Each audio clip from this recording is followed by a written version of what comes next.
Good afternoon, welcome to N3 media news. నేను స్వాతి. బారాషాహిద్ దర్గాలో ఈ నెల 26 నుంచి 30 వరకు రొట్టెల పండుగ వైభవోపేతంగా సాగనుంది.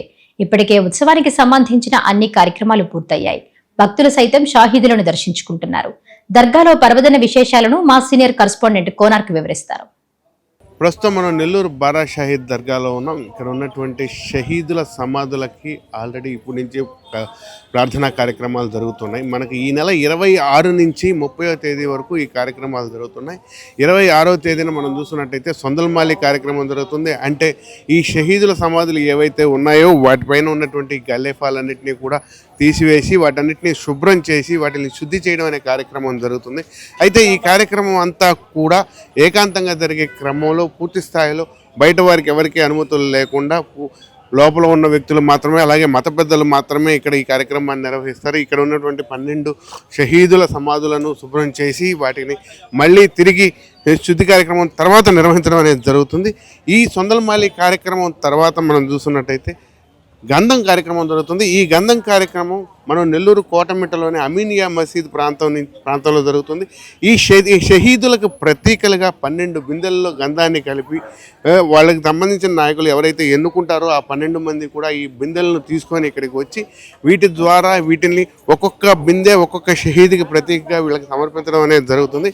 అది సమర్పించిన తర్వాత మనకు అధికారికంగా రొట్టెల పండుగ అనేది ప్రారంభం అవుతున్నట్టుగా మనం అనుకోవచ్చు. ఈ రొట్టెల పండుగ ప్రారంభంలో ఈ షహీదులకు సమర్పించిన గంధాన్ని అందుకునేందుకు ప్రజలంతా కూడా ఎంతో ఉత్సాహం చూపిస్తారు. భక్తులు దీనికోసం పడిగాపులు పడతారనడంలో ఎటువంటి సందేహం లేదు. అయితే అర్ధరాత్రి జరిగేటువంటి ఈ కార్యక్రమం మొత్తం కూడా దాదాపు అర్ధరాత్రి 2-3 వరకు తెల్లవారుజాము వరకు కూడా ఈ కార్యక్రమం పూర్తయ్యే అవకాశం ఉంది. ఈ పరిస్థితుల్లో రొట్టెల పండుగ ఆ తర్వాత రోజు జరిగేటువంటి రొట్టెల పండుగ ఏదైతే ఉందో, అంటే గంధం తర్వాత జరిగేటువంటి గంధాన్ని తీసుకెళ్లి స్వర్ణాల చెరువు నీటికి సమర్పించిన తర్వాత అక్కడి నుంచి మనకు రొట్టెల పండుగ అనేది ప్రారంభమవుతుంది. ఈ రొట్టెల పండుగలో మనం చూస్తున్నట్టయితే ప్రజలందరూ కూడా వచ్చి తమ కోరికలను తీర్చుకునేందుకు వారైతే ఏదైతే ఉన్నాయో వివాహ రొట్టె కానీ, విద్యా రొట్టె కానీ, చదువు అలాగే పెళ్లి రొట్టె కావచ్చు, వ్యాపారం, వృత్తి తదితర రొట్టెలన్నీ కూడా వీళ్ళు పట్టుకుంటారు. అయితే వాటికి కేటాయించిన రొట్టెలను ఎవరైతే గత ఏడాది పట్టుకొని ఈ సంవత్సరం వదులుతారో వారి దగ్గర నుంచి కూడా ఈ రొట్టెలను అందుకోవడం అనేది జరుగుతుంది. ఇలా అందుకున్న రొట్టెలతో వాళ్ళు ఈ సంవత్సరం అంతా తమ ధైర్యంగా ఈ కార్యక్రమాలు నిర్వహించుకొని తమకు ఆశాభాగం జరుగుతుందని వాళ్ళు ఆనందించడం అనేది జరుగుతుంది. దీని తర్వాత రోజు జరిగేటువంటి కార్యక్రమం ఏదైతే ఉందో దాన్ని తహ్లీల్ ఫాతిహా అంటారు. తహ్లీల్ ఫాతిహా అంటే ఎవరైతే షహీదులు ఉన్నారో వాళ్ళందరికీ కూడా భరించుకుంటూ ప్రార్థనలు చేయడం అనే కార్యక్రమాన్ని తహ్లీల్ ఫాతిహాగా చెప్పుకోవచ్చు. ఇదే తహ్లీల్ ఫాతిహా కార్యక్రమం అనంతరం ఏదైతే ఉందో ముగింపు సభ నిర్వహిస్తారు. ఈ ముగింపు సభను మనం చూసుకున్నట్టయితే ఈ కార్యక్రమాన్ని, అంటే రొట్టెల పండుగకి సంబంధించి ఈ బారాషాహిద్ దర్గాలో మొత్తం చేసినటువంటి సేవా కార్యక్రమాలకి ఎవరైతే ఉంటారో, ఒకవైపు కమిటీ సభ్యులు కావచ్చు, అధికారులు కావచ్చు, మరోవైపు కార్మికులు కావచ్చు, వీళ్ళందరినీ కూడా ఈ ఉత్సవం కోసం శ్రమపడిన అందరినీ కూడా సన్మానించి వారు చేసిన పనికి గౌరవాన్ని కల్పించేందుకు గాను ముగింపు సభగా నిర్వహిస్తారు. ఈ సభకి నాయకత్వాన్ని అలాగే నాయకులు వస్తారు, అలాగే అధికారులు అందరూ కూడా వచ్చి ఈ కార్యక్రమాన్ని నిర్వహించడం జరిగింది. దీంతో ఈ కార్యక్రమం సన్మానాలు పూర్తవడంతో ఈ మొత్తం రొట్టెల పండుగ కార్యక్రమం పూర్తి స్థాయిలో ముగిసినట్టుగా మనం చెప్పుకోవచ్చు. ఇలా 5 రోజుల పాటు జరిగేటువంటి ఈ ఉత్సవానికి సంబంధించి దూర ప్రాంతాల నుంచి కూడా ప్రజలు వస్తారు. మనం అనుకున్నట్టు కేవలం రాష్ట్ర స్థాయిలోనే కాకుండా విదేశ స్థాయి నుంచి కూడా భక్తులు ఇక్కడికి వచ్చి రొట్టెలను పట్టుకోవడం అనేది మనం చూడవచ్చు. ఇలాంటి పరిస్థితుల్లో దీనికి ఇక్కడ అవసరమైనటువంటి అన్ని చర్యలు తీసుకున్నారు. అధికార యంత్రాంగాన్ని మనం చూస్తున్నట్టయితే ఈ సంవత్సరం 16 నుంచి 20 లక్షల మంది భక్తులు వస్తారని ఒక అంచనా ఉంది. దీనికి సంబంధించి ఇప్పటికీ పార్కింగ్లన్నీ ఏర్పాటు చేశారు. మరోవైపు చూస్తున్నట్టయితే వాహనాలు రాకపోకలకు సంబంధించి రేపు 25-26 తేదీ నుంచి ఈ పొదలకూరు రోడ్డు ప్రాంతం అంతా కూడా ట్రాఫిక్ మళ్లింపు అనేది జరుగుతుంది. దీంతో ఇక్కడ వచ్చేటువంటి ఈ వాహనాలు పూర్తిగా అధికారులు ధృవీకరించినటువంటి వాహనాలు మాత్రమే బారాషాహిద్ దర్గాలకు వచ్చే అవకాశం ఉంది. మిగతా అన్ని కూడా దారి మళ్లించి వాటికి ఎటువంటి ఇబ్బంది లేకుండా చేస్తున్నారు. అయితే ఈ 5 రోజుల పాటు బయట నుంచి వచ్చేటువంటి ప్రజలతోటి నెల్లూరు నగర ప్రాంతం అంతా కిక్కిరిసిపోతుందన్నలో ఎటువంటి సందేహం లేదు. కెమెరామెన్ నాయబ్తో కోనార్క, N3 నెల్లూరు. ఘరాన్ షావలి దర్గాకు సంబంధించిన భూములన్నీ అన్యాక్రాంతమైపోయాయని రాష్ట్ర వక్ఫ్ బోర్డు చైర్మన్ అబ్దుల్ అజీజ్ అన్నారు. కోవూరులోని దర్గాలో ఆయన ప్రత్యేక ప్రార్థనలు నిర్వహించారు. దర్గా కమిటీతో మాట్లాడి వివరాలు అడిగి తెలుసుకున్నారు. నెల్లూరు జిల్లా కోవూరు మండలంలోని పంచాయతీలో ఉన్న ఘరాన్ షావలి దర్గాలో రాష్ట్ర వక్ఫ్ బోర్డు చైర్మన్ అబ్దుల్ అజీజ్ విచ్చేసి ప్రత్యేక ప్రార్థనలు నిర్వహించారు. అనంతరం అన్యాక్రాంతమైన వక్ఫ్ బోర్డుకు సంబంధించిన ఆస్తుల వివరాలను సంబంధిత అధికారులను సర్వే చేసిన వక్ఫ్ బోర్డు ఇన్స్పెక్టర్లు దర్గా కమిటీని వివరాలు అడిగి తెలుసుకున్నారు. ఈ సందర్భంగా అజీజ్ మాట్లాడుతూ హజరత్ ఘరాన్ షావలి దర్గాకి సుమారు 254 సంవత్సరాల నుండి సుమారు 1400 ఎకరాల భూములు ఉండేవని తెలిపారు. దర్గాకు చెందిన భూములన్నీ అన్యాక్రాంతం అయిపోయాయన్నారు. ప్రస్తుతం 87 ఎకరాలుంటే 56 ఎకరాలు రెవెన్యూ వక్ఫ్ బోర్డు అధికారులు సర్వే చేసి వక్ఫ్ బోర్డుకు ఇచ్చేందుకు సిద్ధం చేస్తున్నారన్నారు. దేవుడు ఆస్తి ఎన్ని చేతులు మారినా, ఎన్ని రిజిస్ట్రేషన్స్ చేసినా ఆఖరికి దేవుడికే చెందుతుందని ప్రతి ఒక్కరూ ఇది గమనించాలని తెలిపారు. దేవుడు స్థలాలు దేవుడువనే తెలిపారు. ఈ కార్యక్రమంలో వక్ఫ్ బోర్డు సీఈఓ ఇన్స్పెక్టర్ ఖుదామిన్, తహసీల్దార్ సుబ్బయ్య, సర్వేయర్ దర్గా కమిటీ చైర్మన్ అహ్మద్ తదితరులు ఉన్నారు. ఈ స్థలాలు ఎలాగైతే దేవాదాయ శాఖ స్థలాలున్నాయో వక్ఫ్ బోర్డు కానీ ఇది ముస్లిం ఎండోమెంట్, దేవాదాయ శాఖ అంటే హిందూ ఎండోమెంట్. ఈ భూములన్నీ పేద సమాజంలో పేద ప్రజలకి మేలు చేయడం కోసం, అలాగనే ఆ ఇన్స్టిట్యూషన్ జరగడం కోసం. చూడండి, 1400 ఎకరాలుండే ఇన్స్టిట్యూషన్ ఎట్లాగుంది, ఎడస్తా ఉంది. సో ఆదాయం వస్తే దీన్ని బాగా చేస్తారు, వచ్చే భక్తులకి అందరికీ వసతులు ఏర్పాటు చేస్తారు. కనీసం ఇక్కడ పనిచేసి ఆమెకు ఒక ఇల్లు కట్టించే స్థితి లేదు, ఇక్కడ స్తోమత లేదు. అంటే పెద్దవాళ్ళు ఇచ్చేటప్పుడు ఏదో మాట వరుసకి దర్గాలు కట్టేసింది కాదు, దానికి సర్వీస్ చేయడానికి గుడ్లు కట్టినా, ఆలయాలు కట్టినా దానికి కొంత భూమి ఇచ్చి దాంట్లో పూజలు దీపాలకి దానికి ఇచ్చేవారు. 100 సంవత్సరాల ముందుగానే ఆలోచించి ఇది సస్టైన్ కావాలి, ఎక్కడ పోయి డబ్బులు చందాలు అడుక్కొని ఇటువంటి రన్ చేయకూడదు, అవే సెల్ఫ్గా రన్ అవ్వాలనే ఒక మంచి ఉద్దేశంతో ఇచ్చినవి. ఈరోజు ఆ ఉద్దేశం అయితే పోయింది, ఆస్తులు అయితే అన్యాక్రాంతం అయిపోయాయి.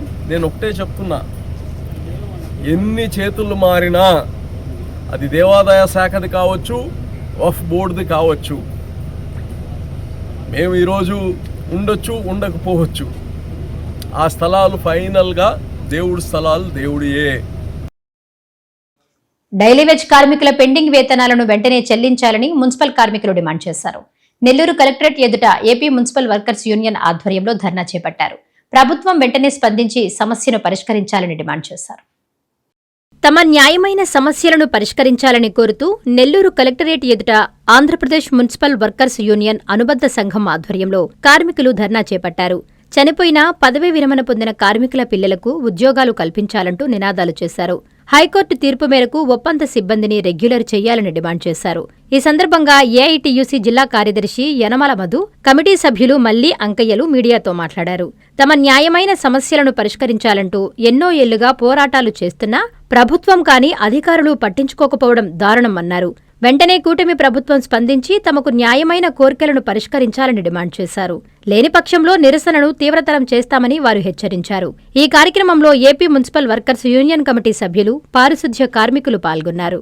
అదేవిధంగా రాష్ట్ర ప్రభుత్వం ఇప్పటికైనా స్పందించుకుంటే రేపు జూలై 7వ తేదీ చెలో విజయవాడకు కూడా పిలుపునివ్వడం జరిగింది. ఎందుకంటే ఈరోజు రాష్ట్ర వ్యాప్తంగా మున్సిపల్ కార్మికులు అనేక సమస్యలు ఎదుర్కొంటా ఉన్నారు. ఈరోజు మున్సిపాలిటీలో చనిపోయినటువంటి కార్మికుల పిల్లలకి ఉద్యోగ అవకాశాలు ఇస్తామని చెప్పి రాష్ట్ర ప్రభుత్వం చెప్తా ఉంది, కానీ అది కేవలం మాటలకే పరిమితం అయింది. అదేవిధంగా ఈరోజు నగరాల్లో స్వీపింగ్ మిషన్లు తీసుకొచ్చారు. లక్షలాది రూపాయలు ఖర్చు పెట్టి ఈ స్వీపింగ్ మిషన్లు తీసుకురావడం వల్ల ఎక్కడ కూడా నగరాలు పూర్తి స్థాయిగా క్లీనింగ్ చేసే పరిస్థితి లేదు. స్వీపింగ్ మిషన్లు పనిచేసిన దగ్గర కూడా కార్మికులతో పనిచేస్తూ ఉన్నారు. ఈ స్వీపింగ్ మిషన్లు పెట్టే లక్షలాది రూపాయలు ఈరోజు అదనపు సిబ్బందిని తీసుకోవడం ద్వారా కార్మికులకు ఉపాధి కల్పించవచ్చు అని చెప్పి తెలియజేస్తా ఉన్నాం. రాష్ట్ర ప్రభుత్వం చిత్తశుద్ధి లేకుండా, ఈ కార్మికులను ఏమాత్రం కూడా కనికరం లేకుండా వాళ్ళకి రావాల్సిన న్యాయపరమైన డిమాండ్లను కూడా ఈరోజు నెరవేర్చకుండా నిర్లక్ష్యం వహిస్తూ ఉన్నారు. ఇది చాలా దుర్మార్గమైన చర్య. ఇదే విధంగా ఈ కూటమి ప్రభుత్వం చేసుకుంటూ పోతే రేపు జూలై 7వ తేదీ చెలో విజయవాడ కార్యక్రమం ద్వారా ఈ కూటమి ప్రభుత్వం మెడలు ఉంచైనా సరే కార్మికుల హక్కులు, మున్సిపల్ కార్మికుల ఏదైతే హక్కులు ఉన్నాయో అవి సాధించుకుంటామని చెప్పి తెలియజేసుకుంటా ఉన్నాం. భారీ దొంగతనం కేసును నెల్లూరు వేదాయపాలెం పోలీసులు ఛేదించారు. నిందితుడు శివనారాయణను అరెస్టు చేసి 11.88 లక్షల విలువ కలిగిన బంగారం, వెండి ఆభరణాలను స్వాధీనం చేసుకున్నారు. టౌన్ ఏఎస్పీ దీక్ష కేసుకు సంబంధించిన వివరాలను మీడియాకు వివరించారు. నెల్లూరు పట్టణంలో భారీ దొంగతనం కేసును వేదాయపాలెం పోలీసులు ఛేదించి కల్లూరుపల్లి హౌసింగ్ బోర్డు కాలనీకి చెందిన ఉప్పు శివనారాయణ అనే నిందితుడును అరెస్టు చేశారు. ముద్దాయి వద్ద నుంచి 11,37,500 విలువ చేసే బంగారు వస్తువులు, 51,000 విలువ చేసే 340 గ్రాముల వెండి వస్తువులను పోలీసులు స్వాధీనం చేసుకున్నారు. ఈ మేరకు నెల్లూరులోని టౌన్ ఎస్డీపీఓ కార్యాలయంలో ఏఎస్పీ దీక్ష నిందితుడిని మీడియా ఎదుట హాజరుపరిచి కేసుకు సంబంధించిన వివరాలను వెల్లడించారు.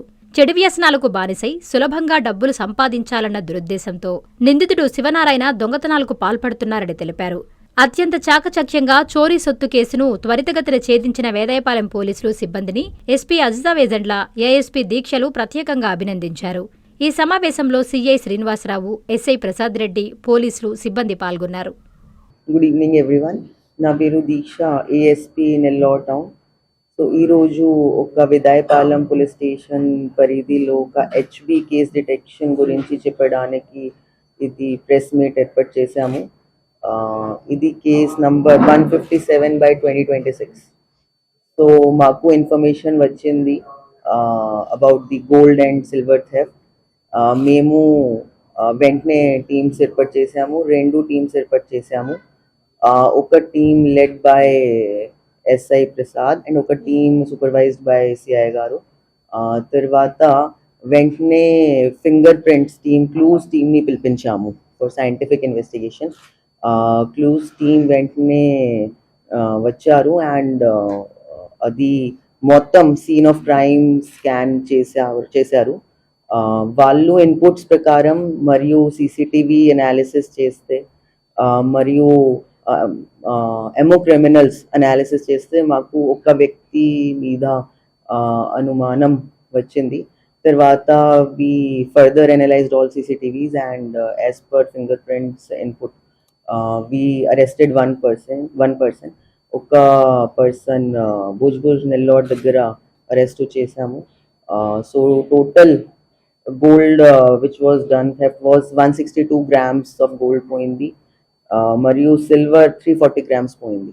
So due to scientific investigation of clues team and efforts of CI garu in bringing the team immediately, మొత్తం intact recovery అయింది. ఏకంగా ఆలయంలోని హుండీనే దొంగలు దోచుకెళ్లిన ఘటన నంద్యాల జిల్లాలో శ్రీ సత్యనారాయణ స్వామి ఆలయంలో చోటు చేసుకుంది. సీసీటీవీ ఫుటేజ్ల ఆధారంగా నిందితుడి కోసం పోలీసులు గాలింపు చర్యలు చేపట్టారు. నంద్యాల జిల్లా కోవెలకుంట్ల గాంధీనగర్లోని శ్రీ సత్యనారాయణ స్వామి ఆలయంలో చోరీ జరిగింది. దొంగతనానికి పాల్పడ్డ గుర్తు తెలియని దుండగులు ఏకంగా ఆలయంలోని హుండీనే ఎత్తికెళ్లిపోయాడు. అర్ధరాత్రి బురఖా ధరించి ఎవ్వరూ లేని సమయంలో చోరీకి పాల్పడ్డాడు. దొంగతనం చేస్తున్న దృశ్యాలన్నీ సీసీటీవీ ఫుటేజ్లో రికార్డయ్యాయి. విషయం తెలుసుకున్న ఆలయ అధికారులు పోలీసులకు ఫిర్యాదు చేశారు. చోరీ ఘటనలపై పోలీసులు కేసు నమోదు చేసి దర్యాప్తు ప్రారంభించారు. నిందితుడి ఆచూకీ కోసం గాలింపు చర్యలు చేపట్టారు. ఇద్దరు గంజాయి విక్రయదారులను కందుకూరు పోలీసులు అరెస్టు చేశారు. ముద్దాయిల నుంచి 2 కేజీల 350 గ్రాముల గంజాయిని స్వాధీనం చేసుకున్నట్లు డీఎస్పీ బాలసుబ్రహ్మణ్యం వివరించారు. ఎవరైనా గాంజా విక్రయాలకు పాల్పడితే క్రిమినల్ కేసులు నమోదు చేస్తామని హెచ్చరించారు డీఎస్పీ. ప్రకాశం జిల్లా కందుకూరు నియోజకవర్గ పరిధిలో గంజాయి విక్రయాలకు పాల్పడుతున్న 2 వ్యక్తులను అరెస్టు చేసి వారి వద్ద నుంచి 2.350 కిలోల గంజాయిని స్వాధీనం చేసుకున్నట్లు డీఎస్పీ బాలసుబ్రహ్మణ్యం తెలిపారు. గుడ్లూరుకు చెందిన కామంచి రాజేష్, కందుకూరు పట్టణంలోని బండపాలానికి చెందిన కత్తుల కిషోర్ గంజాయి విక్రయాలు చేస్తున్నారనే సమాచారంతో పోలీసులు దాడులు నిర్వహించి వారిని అదుపులోకి తీసుకున్నారు. డీఎస్పీ కార్యాలయంలో ఏర్పాటు చేసిన మీడియా సమావేశంలో ముద్దాయిలను మీడియా ముందు హాజరుపరిచారు. గంజాయితో పాటు ఇతర మాదక ద్రవ్యాల తయారీ, రవాణా, నిల్వ, విక్రయం, వినియోగంపై ఎన్డీపీఎస్ చట్టం ప్రకారం కఠిన చర్యలు తీసుకుంటామని డీఎస్పీ హెచ్చరించారు. కేసును ఛేదించిన పోలీస్ సిబ్బందిని ఆయన అభినందించారు. ఈ కార్యక్రమంలో సీఐ అన్వర్ బాషా, టౌన్ ఎస్ఐ పులి శివనాగరాజు, రూరల్ ఎస్ఐ బాలకృష్ణ, సిబ్బంది పాల్గొన్నారు. కామంచి రాజేష్ అలాగే కత్తుల కిషోర్ అనేటువంటి 2 సెల్లర్స్ని అరెస్ట్ చేయడం జరిగింది. ఇతను కిషోర్ అనే అతను కందుకూరు టౌన్కు సంబంధించినటువంటి వ్యక్తి. అలాగే ఇతను రాజేష్ అనే వ్యక్తి గుడ్లూరు సంబంధించిన వ్యక్తి. ఈ రాజేష్ అనే అతను ఈ ఒరిస్సాలో బాతులు మేపుకుంటూ అక్కడ ఉంటా ఉన్నాడు. అతని దగ్గర అతను ఒరిస్సాకి వెళ్ళిన తర్వాత అక్కడ గంజాయికి సంబంధించినటువంటి సెల్లర్స్తో కాంటాక్ట్లో ఉండి అక్కడి నుంచి ఈ గంజాని ఈ ప్యాకెట్లలో తీసుకొస్తూ ఇక్కడికి కంటిన్యూగా కందుకూరు కానీ అలాగే గుంటూరు కానీ తీసుకొస్తూ తిరుపతికి ఇవ్వడం జరిగింది. ఈ తిరుపతి ఏం చేస్తాడంటే మళ్ళా ఈ సెల్లర్స్ ఎవరైతే ఉన్నాడో కిషోర్, ఈ టౌన్లో ఉన్నటువంటి కిషోర్కి అప్పచెప్పడం జరుగుతుంది. దాన్ని కూడా కిలో లెక్కన తీసుకొచ్చి అమ్మటం జరుగుతుంది. దాన్ని ఇక్కడ ఉన్నటువంటి ఈ సెల్లర్స్ చిన్న చిన్న పొట్లాలు కట్టేసేసి ఆ పొట్లాలని ఈ వ్యక్తులకి తాగేటువంటి వ్యక్తులందరికీ కూడా ఇవ్వటం జరుగుతుంది. దాని మీద ప్రత్యేకమైనటువంటి ఎఫర్ట్స్ పెట్టి మనకి ఈ బండపాలెనికి చెందినటువంటి ఇతను ఈ కిషోర్ని అరెస్ట్ చేసి అతని దగ్గర 1 కేజీ 100 గ్రాములని సీజ్ చేయడం జరిగింది. అలాగే ఈ రాజేష్ అనేటువంటి ఇతను ఎక్కడి నుంచి అయితే ఒరిస్సా నుంచి తీసుకొచ్చేటువంటి వ్యక్తి, ఇతని దగ్గర నుంచి 1 కిలో 250 గ్రాముల గంజాని సీజ్ చేయడం జరిగింది. ఇద్దరిని అరెస్ట్ చేసి వీళ్ళిద్దరిని కూడా రిమాండ్ చేయడం జరుగుతుంది. ఈరోజు కోర్టుకి ఆర్డర్ పెట్టడం జరుగుతుంది. ఆ స్కూల్ హెడ్ మాస్టర్ మాకొద్దు సార్ అంటూ తల్లిదండ్రులు, విద్యార్థులు ఎంఈఓ కార్యాలయం వద్ద నిరసన చేపట్టారు. విద్యాశాఖ అధికారికి వినతి పత్రం అందజేశారు. విద్యార్థుల పట్ల అనుచితంగా వ్యవహరిస్తోన్న ప్రధానోపాధ్యాయుడిని సస్పెండ్ చేయాలని డిమాండ్ చేశారు. ఈ సంఘటన కలువైలో చోటు చేసుకుంది. నెల్లూరు జిల్లా కలువై మండలం ఉయ్యాలపల్లి మజారా గ్రామమైన ఎర్రబల్లి ప్రాథమిక పాఠశాల ప్రధానోపాధ్యాయుడు పి జనార్దన్ రెడ్డి తీరుపై వైసీపీ వెంకటగిరి నియోజకవర్గ విద్యార్థి విభాగం అధ్యక్షులు మల్లికార్జున ఎర్రబల్లి గ్రామస్తులతో కలిసి ఎంఈఓ కార్యాలయం వద్ద నిరసన తెలిపారు. ఈ సందర్భంగా ఆయన మాట్లాడుతూ విద్యార్థుల పట్ల దురుసు ప్రవర్తన, 40 మంది విద్యార్థులు పాఠశాలలలో చదువుతూ ఉంటే స్కూలుకి సరిగా రావడం లేదనే సాకు చూపుతూ దాదాపు 30 మందిని తిరిగి మరలా అదే క్లాసులో ఉండేటట్లు చేస్తున్నారన్నారు. ప్రభుత్వ పాఠశాలలకు విద్యార్థులను రానివ్వకుండా టీసీ ఇస్తాను, బయటికి వెళ్లి చదువుకోండని విద్యార్థులపై దురుసుగా ప్రవర్తిస్తున్నారని ఆరోపించారు. తల్లిదండ్రులు కూలి పనులు చేసుకునేవారు గ్రామంలో ఉన్న మండల ప్రాథమిక పాఠశాలను వదిలి బయటికి వెళ్లి ఎలా చదువుకోగలరని ప్రశ్నించారు. అనుచితంగా వ్యవహరిస్తున్న హెడ్ మాస్టర్ ని సస్పెండ్ చేయాలని డిమాండ్ చేశారు. వెంటనే ఉన్నతాధికారులు విచారణ చేపట్టాలని విద్యార్థుల తల్లిదండ్రులు కోరారు. అనంతరం మండల విద్యాశాఖ అధికారులకు వినతిపత్రం అందజేశారు. 45 మంది ఉన్నటువంటి స్ట్రెంత్ దాదాపు 30 మంది విద్యార్థుల్ని ఇవాళ ఆ హెడ్ మాస్టర్ ఎవరైతే జనార్దన్ అనే హెడ్ మాస్టర్ ఉన్నాడో ఈ హెడ్ మాస్టర్ ఈ 30 మంది విద్యార్థుల్ని మళ్ళీ చదివే మళ్ళీసారి చదవమని చెప్పడం చాలా దౌర్భాగ్యమైన పరిస్థితి. విద్యారంగా ఏం చేస్తా ఉంది, ఇవాళ డిఓ కావచ్చు, మరి డిప్యూటీ డిఓ కావచ్చు, ఉన్నతాధికారులు చూద్దాం చూస్తున్నారని చెప్పేసి మేము అడుగుతా ఉన్నాం. ఎందుకంటే గత కొన్ని రోజులుగా మన పాఠశాల ప్రారంభమై 12 రోజులు గడుస్తా ఉన్నా కానీ మరి ఈ సమస్య ఇప్పటికే పరిష్కరించలేదు. కలెక్టర్ గారు స్పందించాలి. మరి జిల్లా ఉన్నత స్థాయి అధికారులు మరి విచారణ జరిపించి తక్షణం ఎవరైతే ఈ జనార్దన్ అనే హెడ్ మాస్టర్ ఉన్నాడో ఆయన ఖచ్చితంగా సస్పెండ్ చేయాలి. ఈ వార్తలు ఇంతటితో సమాప్తం. నమస్కారం.